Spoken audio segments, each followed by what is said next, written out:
क्या आप जानते हैं कि साल में ऐसे कुछ दिन आते हैं जब छोटे छोटे किए गए अच्छे काम भी बहुत बड़ा फल देते हैं। जब सिर्फ एक दिया जलाने से, एक गिलास पानी देने से और सच्चे मन से की गई प्रार्थना से जीवन में बदलाव आने लगते हैं। जी हाँ, हम बात कर रहे हैं वैशाख महीने के उन अंतिम 5 दिनों की जो मोहिनी एकादशी से शुरू होकर वैशाख पूर्णिमा तक चलते हैं। उन्हें बहुत ही खास और शुभ माना जाता है। और सच बोले तो इसमें कोई बहुत कठिन या बड़े बड़े नियम नहीं होते हैं, बल्कि छोटे छोटे आसान काम होते हैं जिन्हें कोई भी सामान्य इंसान अपनी रोज़मर्रा की ज़िंदगी में शामिल कर सकता है। बस ज़रूरत होती है थोड़ा सा मन लगाने की और श्रद्धा रखने की। सबसे पहले अगर आसान भाषा में समझे तो इन 5 दिनों में आपको अपनी दिनचर्या थोड़ी सी सुधारनी होती है। जैसे सुबह थोड़ा जल्दी उठना, नहा लेना, भगवान के सामने एक दिया जलाना और 2 मिनट हाथ जोड़कर प्रार्थना करना कि हे भगवान सब अच्छा करना, घर में सुख शांति रखना। इतना करने से ही शुरुआत हो जाती है। और अगर आप इससे थोड़ा और आगे जाना चाहते हैं तो भगवान विष्णु या कृष्ण जी का नाम जप कर सकते हैं। जैसे हरे कृष्ण या ओम नमो भगवते वासुदेवाय। जो मन में आए वो बोल सकते हैं। इसमें कोई नियम नहीं है कि कितनी बार बोलना है, जितना मन करे उतना बोलें। और ख़ास बात यह है कि इन दिनों में अगर आप बहुत बड़ी पूजा नहीं भी कर पाते हैं तो छोटे छोटे काम बहुत बड़ा फल देते हैं। अब अगर इन 5 दिनों को थोड़ा विस्तार से समझे तो पहला दिन जो मोहिनी एकादशी का होता है वह सबसे ज़्यादा महत्वपूर्ण माना जाता है। इस दिन अगर आप व्रत रख सकते हैं तो बहुत अच्छा, मतलब दिन में फल, दूध, चाय या हल्का खाना लें और शाम को एक बार सादा भोजन करें।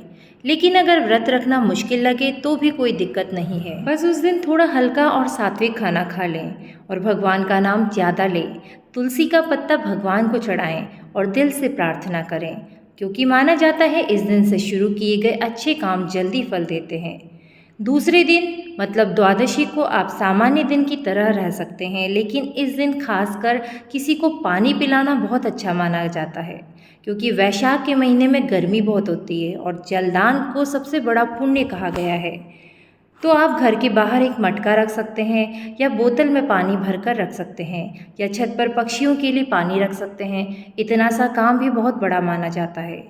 अब तीसरे दिन आप अपने घर में थोड़ा सा पूजा का माहौल बना लें, जैसे अगरबत्ती या धूप जलाएं, 5-10 मिनट भगवान का नाम लें और कोशिश करें कि किसी की मदद करें, चाहे छोटी क्यों न हो। जैसे किसी गरीब को खाना दे देना या किसी ज़रूरतमंद की मदद कर देना। चौथे दिन का मतलब होता है अपने मन को साफ करना। इस दिन आपको खास ध्यान रखना चाहिए कि आप गुस्सा ना करें, किसी के बारे में बुरा ना सोचें, झगड़ा ना करें और जितना हो सके आप शांत रहें, क्योंकि पूजा पाठ से ज़्यादा ज़रूरी होता है कि अपना मन साफ हो।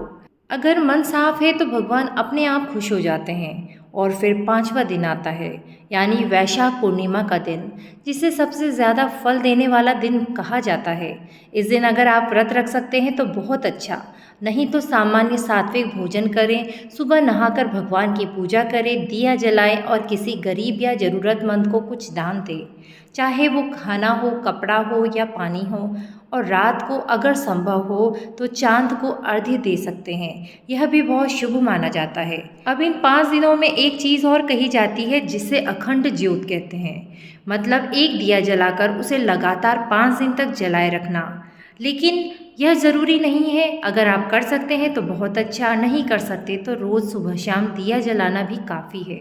इसके अलावा तुलसी का पौधा अगर आपके घर में है तो उसकी सेवा ज़रूर करें, रोज़ पानी डालें और शाम को उसके पास दिया जलाएं। और नहीं भी है तो भविष्य में लगाने की सोच सकते हैं। अब सबसे ज़रूरी बात यह है कि इन 5 दिनों में आपको अपनी आदतों पर थोड़ा कंट्रोल रखना है, जैसे तामसिक चीज़ों से दूर रहना, मांस, शराब, ज़्यादा मसालेदार या गलत चीज़ें नहीं खाना और अपने विचार भी अच्छे रखना है, क्योंकि सिर्फ बाहर से पूजा करने से कुछ नहीं होता है, अंदर से भी साफ रहना उतना ही ज़रूरी है।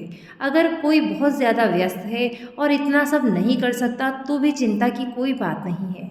बस वह 4 काम कर ले, सुबह नहा ले, भगवान के सामने दिया जला ले, 2 मिनट का नाम जप ले और किसी को पानी पिला दे या पक्षियों के लिए पानी रख दे। बस इतना करने से भी बहुत अच्छा फल मिलता है। कुल मिलाकर अगर बिल्कुल सीधी भाषा में कहूँ तो इन 5 दिनों में आपको बस अपने जीवन में थोड़ी सी अच्छाई, थोड़ी सी सफाई और थोड़ा सा भगवान का नाम, साथ ही थोड़ा सा दूसरों के लिए अच्छा करने की भावना जोड़नी है।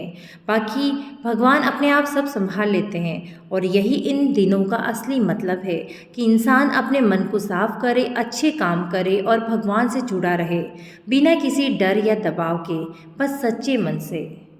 तो देखा आपने कितने आसान है ये 5 दिन। ना कोई कठिन नियम, ना कोई बड़ा बोझ, बस थोड़ा सा समय, थोड़ा सा भाव और सच्चे मन से किया गया छोटा सा प्रयास। याद रखिए, भगवान को बड़ी बड़ी चीज़ों की ज़रूरत नहीं होती है, उन्हें चाहिए सिर्फ आपका सच्चा मन, आपकी श्रद्धा। अगर आप इन 5 दिनों में बस एक दिया जला लेते हैं, किसी प्यासे को पानी पिला देते हैं और दिल से भगवान का नाम ले लेते हैं, तो यकीन मानिए आपकी ज़िंदगी में सकारात्मक बदलाव ज़रूर आएगा। तो इन 5 दिनों को यूं ही जाने मत दीजिए, कुछ अच्छा कीजिए, किसी के काम आइए और भगवान से जुड़े रहिए। अगर आपको यह जानकारी अच्छी लगी हो तो वीडियो को लाइक, शेयर और चैनल को सब्सक्राइब जरूर कीजिएगा। आप सभी के जीवन में सुख, शांति और समृद्धि बनी रहे। राधे राधे।